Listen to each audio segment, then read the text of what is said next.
नमस्कार साथियों, चलिए शुरू करते हैं आज का सेशन। आज का सेशन शुरू करने से पहले आप सभी लोगों का टारगेट स्टेट एग्ज़ाम 100 पे बहुत बहुत स्वागत है।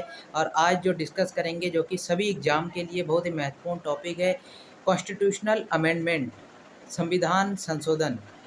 आज देखेंगे कि जैसे संविधान को जब पहले बनाया गया था तो उसमें 395 आर्टिकल तथा 22 भाग तथा 12 अनुसूचियाँ थीं। लेकिन उसके बाद क्या हुआ, उसमें कुछ नई चीज़ों को बढ़ाने, नई चीज़ों को जोड़ने के लिए उसमें कुछ संविधान संशोधन की गई। संशोधन के तहत कुछ चीज़ों को बढ़ाया गया। अब उसे बढ़ाने के लिए उसमें कुछ नई आर्टिकल जोड़ना पड़ा, कुछ नई अनुसूचियाँ, अनुभाग जोड़ना पड़ा, अनुसूची जोड़नी पड़ी। तो उसलिए ही हमारा संविधान संशोधन किया गया। आज देखेंगे कि कौन-कौन से संविधान संशोधन की गई। जो एग्ज़ाम के लिए महत्वपूर्ण होता है, उतने संविधान संशोधन को आज हम देखेंगे। आज देखते हैं, चलिए शुरुआत करते हैं। संविधान संशोधन, कॉन्स्टिट्यूशनल अमेंडमेंट कौन से आर्टिकल में आता है? आर्टिकल 368 में आता है। जो संविधान संशोधन है वो आर्टिकल 368 में आता है। भाग कौन से भाग में आता है? हमारे संविधान के भाग 20 में आता है, जो कि आर्टिकल 368 है। इसको कहाँ से कॉपी किया गया है? तो इसको साउथ अफ्रीका से कॉपी किया गया है। अब चलिए देखते हैं आगे कि पहला संविधान संशोधन 1951 में हुआ था। कि कोई पेपर में आता है फर्स्ट संविधान संशोधन कब हुआ था, तो 1951 में हुआ था। इसके तहत क्या जोड़ी गई थी? तो फर्स्ट संविधान संशोधन 1991 के तहत हमारे संविधान में भूमि सुधार को जोड़ा गया था, जो कि 9वीं अनुसूची में थी। भूमि सुधार मतलब क्या होता है? Abolition of zamindari system. मतलब जब हमारे पुराने ज़माने था उसमें जमींदारी सिस्टम चलता था। जैसे ज़मीन जो होता था वह तो किसान का होता था, लेकिन उसका जो मालिकाना हक था, उस मालिकाना हक ज़मींदार को बनाता था। ज़मींदार मतलब जैसे गाँव का एक मुखिया हुआ करता था। तो इसको ख़त्म किया गया जब हमारे संविधान को बनाया गया, तो इस प्रथा को ख़त्म कर दिया गया। अब भूमि का जो मालिक होगा वो किसान स्वयं होगा। तो इसीलिए एबोलिशन ऑफ जमींदारी सिस्टम को ख़त्म किया गया। एबोलिशन ऑफ जमींदारी सिस्टम को ख़त्म किया गया फर्स्ट संविधान संशोधन 1951 के तहत, जो कि हमारे शेड्यूल 9th में जोड़ा गया इसे। इसके बाद देखते हैं सातवां संविधान संशोधन 1956। अब सातवां संविधान संशोधन क्यों किया गया, इसके बारे में देखते हैं। सातवां संविधान संशोधन किस आयोग के तहत किया गया? मतलब कौन से आयोग सातवां संविधान संशोधन करवाया? तो वह हो जाएगा फजल अली आयोग। महत्वपूर्ण है, एग्जाम में आता है फजल अली आयोग। सातवां संविधान संशोधन किसने करवाया? फजल अली आयोग। इसके तहत क्या होता है कि फजल अली आयोग, जब हमारा देश आज़ाद हुआ था, तो उसके बाद हमारे देश में, जैसे वर्तमान समय में हमारे 28 राज्य तथा 7 केंद्र शासित प्रदेश हैं, तो उस समय जो फजल अली आयोग था, उन्होंने सातवां संविधान संशोधन के तहत भारत में 14 राज्य तथा 6 यूनियन टेरिटरी का दर्जा दिया गया था। कि भारत में 14 राज्य होंगे और 6 यूनियन टेरिटरी होगा। तो यही सातवां संविधान में जोड़ा गया है, सातवां संविधान संशोधन। अब इसके आगे देखते हैं 13वां संविधान संशोधन 1962। 13वां संविधान संशोधन 1962 में किया गया। इसके तहत क्या दिया गया है?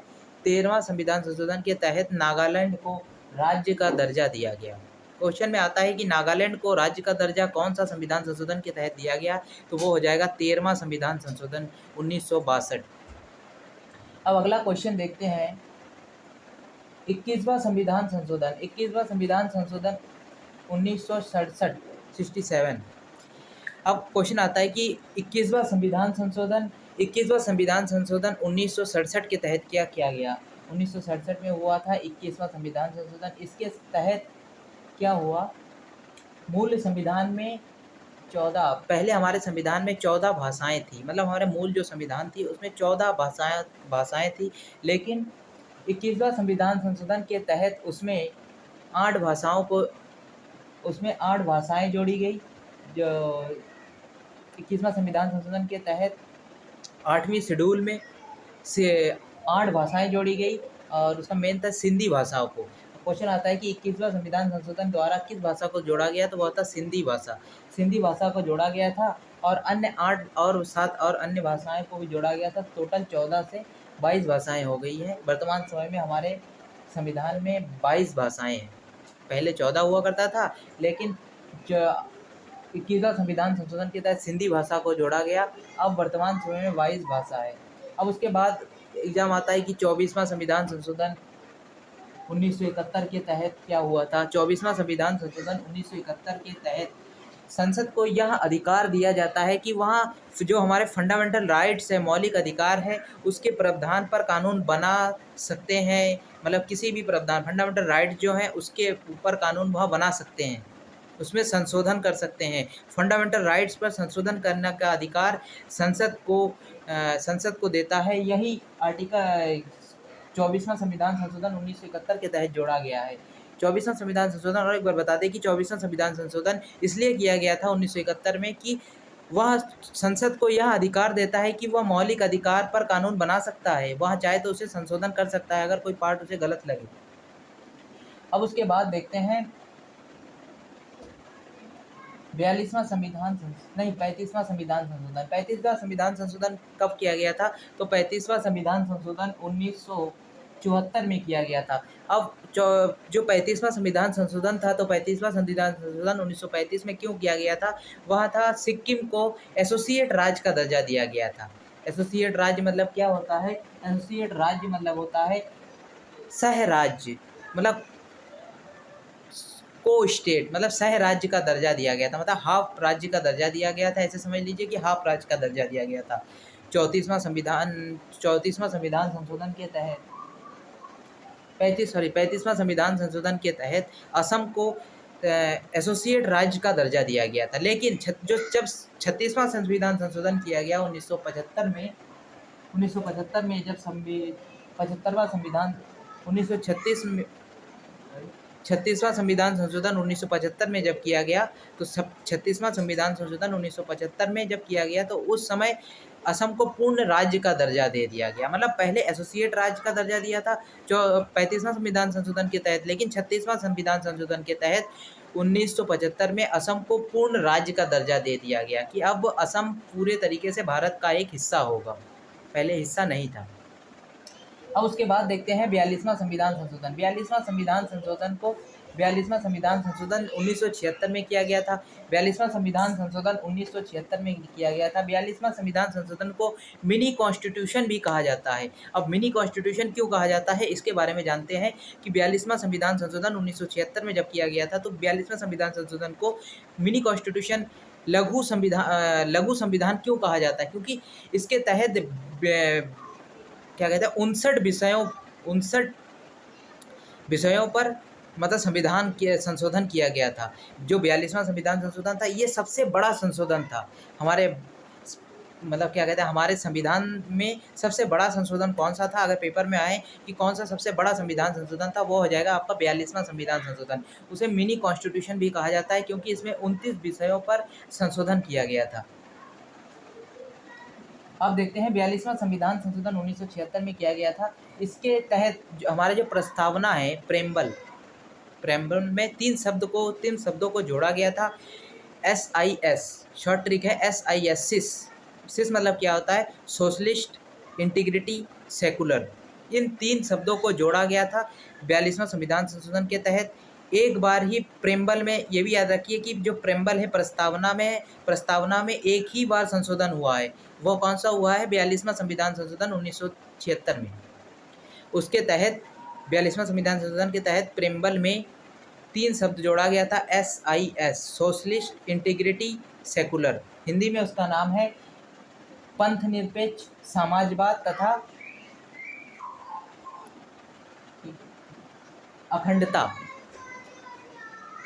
पंथ निरपेक्ष, समाजवाद तथा अखंडता जोड़ा गया था। अब 42वां संविधान संशोधन द्वारा 42वां संविधान संशोधन के तहत हमारे संविधान प्रस्तावना को संविधान का अंग माना गया। जब 42वां संविधान संशोधन किया गया, तो 42वां संविधान संशोधन के तहत जो हमारे प्रेम्बल था, पहले क्या था, जब केशव चंद्र भारती केस था, उस केस में कहा गया था कि जो प्रस्तावना संविधान का भाग नहीं है। लेकिन जब 42वां संविधान संशोधन किया गया, तो इसमें यहाँ कहा गया कि संविधान का मेन पार्ट है, मुख्य ढांचा है। हिंदी में कहते हैं मुख्य ढांचा हो जाएगा आपका प्रेम्बल, प्रस्तावना। संविधान का अंग है, कि प्रस्तावना जो है वो एक संविधान का अंग है। उसके बाद क्या आते हैं कि 42वां संविधान संशोधन के तहत और क्या क्या जोड़ा गया है वो भी थोड़ा देख लेते हैं।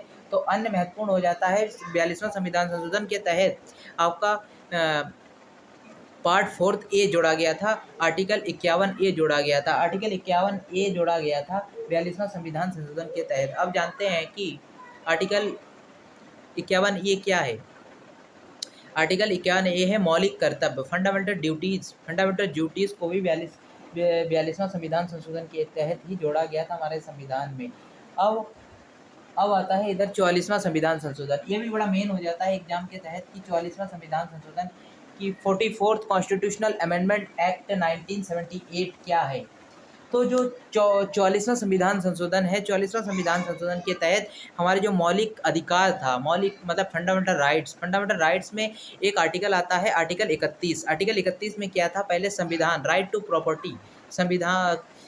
प्रॉपर्टी संपत्ति का अधिकार, लेकिन 44वां संविधान संशोधन के तहत संपत्ति के अधिकार को हटाकर इसे एक लीगल राइट्स बनाया गया, मतलब संवैधानिक अधिकार बनाया गया। अब पहले फंडामेंटल राइट्स में आता था, आर्टिकल 31 में आता था संपत्ति का अधिकार, वर्तमान समय में इसको हटा करके आर्टिकल 300 ए भाग 12 में आता है राइट टू प्रॉपर्टी, एक लीगल राइट्स बन चुका है। अब यही इसी में लिखा है कि 44वां संविधान संशोधन 1978 के तहत मौलिक अधिकार आर्टिकल 31 से इसे हटा करके 300 ए में जोड़ा गया। पहले एक फंडामेंटल राइट्स हुआ करता था, वर्तमान समय में एक लीगल राइट्स है। इसे मोरारजी देसाई के गवर्नमेंट के समय, उस समय अब क्वेश्चन आ सकता था जब जो fundamental rights article 31 right to property था, संपत्ति का अधिकार, इसे हटा करके आर्टिकल 300 ए भाग 12 तथा इसे एक लीगल राइट बनाया गया था। तो इस समय कौन से गवर्नमेंट था, क्वेश्चन आ सकता है कि इस समय किसका गवर्नमेंट चल रहा था। तो इस समय गवर्नमेंट किसका चल रहा था, मोरारजी देसाई की गवर्नमेंट चल रहा था। अब अगला क्वेश्चन देखते हैं 52वां संविधान संशोधन। एक महत्वपूर्ण होता है 52वां संविधान संशोधन।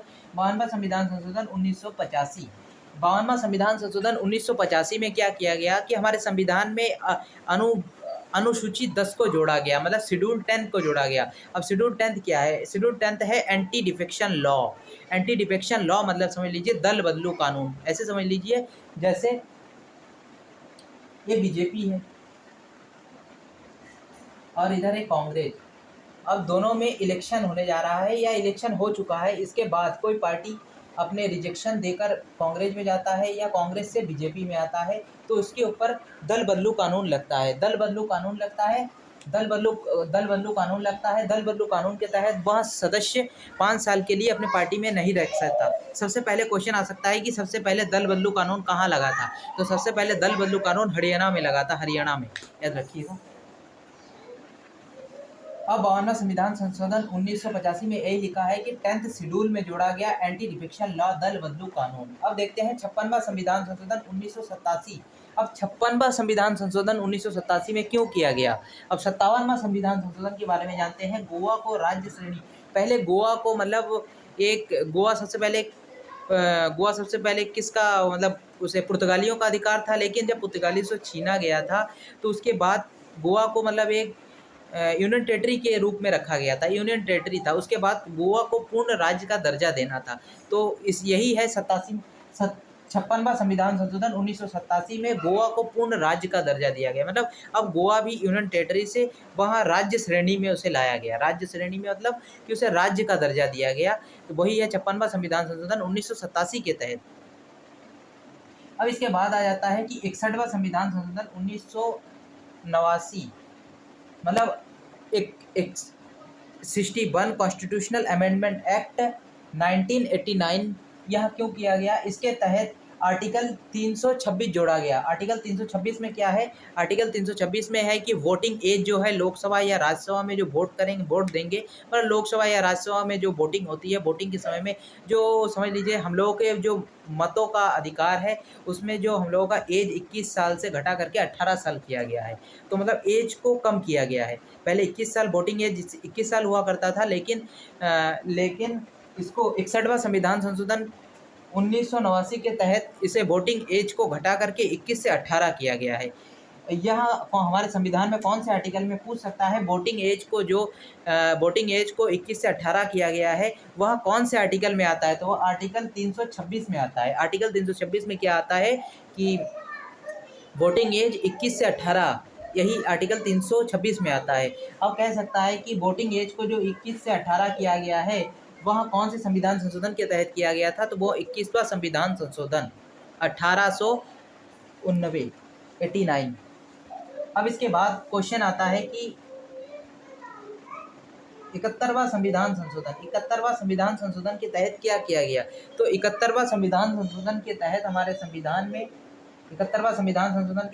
संविधान में 3 भाषा को जोड़ा गया, 3 भाषा को 8th शेड्यूल में जोड़ा गया। 8th शेड्यूल, देखिए अब शेड्यूल बहुत ही महत्तम होता जा रहा है, तो हमने रेगुलर 4 सेशन लिए शेड्यूल के ऊपर, जो कि schedule 1st, 2nd, 3rd, 4th लेकर जो 12 अनुसूचियाँ हैं, 12 शेड्यूल हैं, उसके ऊपर क्लासें दी गई हैं। आप देख लीजिए वहाँ से प्लेलिस्ट में जाके। तो 71वां संविधान संशोधन की गई थी। 71वां संविधान संशोधन क्यों किया गया? तो 71वां संविधान संशोधन इसलिए किया गया कि 8th शेड्यूल जो है 8वीं अनुसूची में 4 भाषाओं को जोड़ी गई, 3 भाषाओं को जोड़ी गई। कौन कौन सी थी? नेपाली, मणिपुरी तथा कोंकणी। जो 71वां संविधान संशोधन था, 71वां संविधान संशोधन के तहत 8वीं अनुसूची में 3 भाषाओं को जोड़ी गई। कौन कौन सी थी? कोंकणी, मणिपुरी तथा नेपाली। इसका एक शॉर्ट ट्रिक होता है नमक। ना से होता है नेपाली, माँ से होता है मणिपुरी तथा का से होता है कोंकणी। इनको 71वां संविधान संशोधन के तहत 8वीं अनुसूची में जोड़ी गई थी। यही था आज का सेशन। अगर सेशन अच्छा लगे तो चैनल को सब्सक्राइब करना ना भूलिए, लाइक करें, शेयर करें और देखते रहिए टारगेट स्टडी एग्ज़ाम पर क्लासें। और मंडे से मैथ की क्लासें शुरू हो जाएंगी। तब तक देखते रहिए टारगेट स्टडी एग्ज़ाम। तब तक के लिए मिलते हैं अगले वीडियो में। जय हिंद, जय भारत।